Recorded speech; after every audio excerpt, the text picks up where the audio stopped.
lots of confidence. So I'm pretty sure that this speech will be as good or better than our first.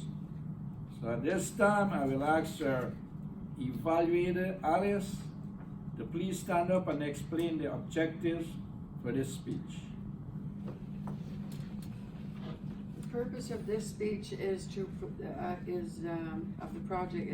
for the member to present a speech on any topic, receive feedback, and apply the feedback to a second speech.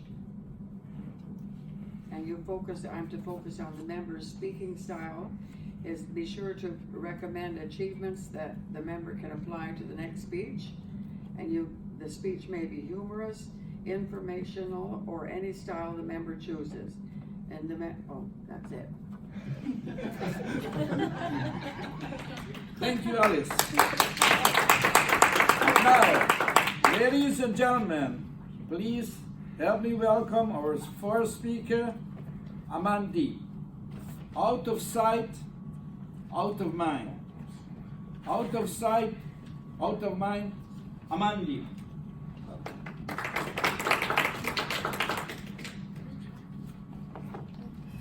Pause.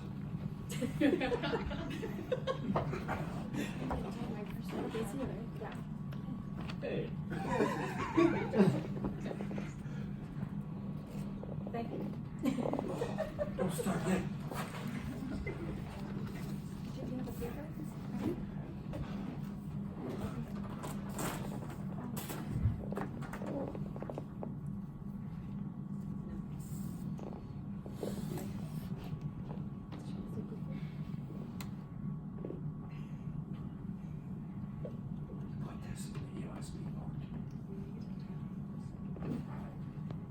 Good time for you to count on. Oh. I'm kidding. I'm starting. And start now. Okay. Wait, do I click the red button? No, that's No, your little. the- Oh, the I side- see the the arrows. side Okay, I see arrows. the arrows. Okay. Okay. So we have all heard of climate change and how our Earth is changing due to the emissions of carbon dioxide in our atmosphere. But have we realized how us, ourselves, through our everyday actions and routines have contributed to this phenomenon? Good evening, Toastmasters, and most welcomed guests. Today we'll be sharing 4 ways to reduce your carbon footprint. The term carbon footprint describes all the emissions of carbon dioxide induced through activities in a given period of time. We all have a carbon footprint from the day that we were born until this present moment. The carbon footprint composes of a variety of activities and things that we do every day, such as transportation, food consumption, water usage, clothing, sporting activities, and etc. So here are the 4 ways that we can reduce our carbon footprint. 1, reduce our intake of meat. Reducing our intake of meat can reduce the amount of carbon dioxide going up into the atmosphere. Greenhouse gas emissions from the agribusiness are even a bigger problem than fossil fuels. We tend to focus and degrade the fossil fuel economy because we can see the carbon dioxide coming out of our vehicles. With over 7 billion people on this planet, food is the most important resource for our survival, and the agribusiness tends to use unethical techniques in order to produce mass product of meat so that it can go to people all over the world. A common technique people use to reduce their intake of meat is reducing the amount of meat that they eat every week, such as doing meatless fun days. It can help reduce your carbon footprint even if it's just not eating meat for one day. Another alternative is becoming vegetarian or vegan. Nowadays, veganism is a popular trend that a lot of people are following, and a lot of restaurants and places offer an option for vegan people. So the first image, you can see that the amount of meat that's being consumed at this current moment, and in the future by 2050, is going to reach up to 500 million tons. That is a lot. And imagining the amount of meat that's being produced unethically can harm the environment. And even seen from the third image, that beef produces a lot of carbon dioxide. Cows need a lot of land in order to grow and roam around. And that means that we need to cut our rainforests in order to do so. And rainforests are really vital for the environment and a lot of species. 2, don't buy fast fashion.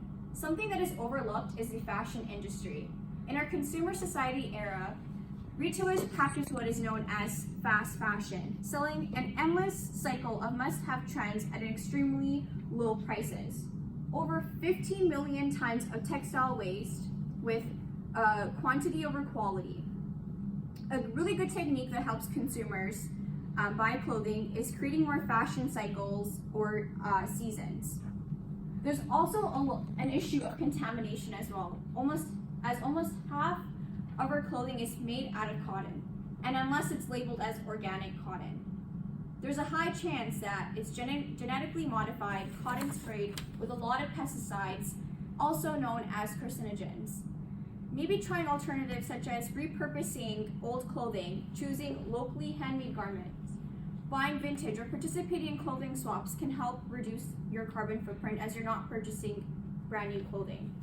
Recently, H&M created recycling centers at their locations to help consumers return their clothing instead of throwing it into donation centers, which are not always donated as we think that they are.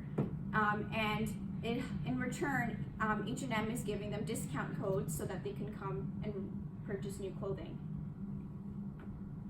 This technique is very useful as it motivates consumers to bring back their old clothing and get something back in return, and that's what consumers enjoy.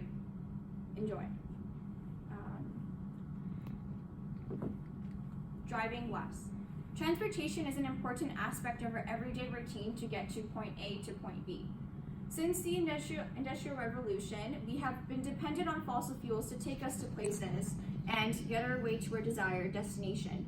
However, due to our use of fossil fuels, we have played a major factor to increase the amount of carbon dioxide going into our atmosphere. Alternate ways to get to our desired destination is purchasing eco-friendly cars, such as hybrid vehicles or electric cars. Or if the destination is nearby, maybe walking or riding your bike will help reduce your carbon footprint.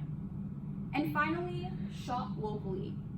Eating and purchasing food that is grown locally can help reduce the carbon footprint through shipping and transportation. The general rule for something that's grown, the closer to you, the better. If we imagine the journey that it takes for food to come to our grocery stores, we imagine that it comes either by a plane or ships, trains, or trucks. And also we have to keep in mind that the produce must stay cool so it doesn't spoil. And mostly it's usually picked too early, leading to less nutrients and not so great quality. So as we see the effects of climate change throughout the world and how our everyday actions influence and contribute to this cause, it is important to be well aware and self-cautious about how our everyday actions can help reduce the impact that this can have on the planet. A really good technique to be well cautious is going on a carbon footprint calculator and seeing through a given frame how much carbon, how you're contributing to increasing your carbon footprint. So it's not the others can change, we must change ourselves.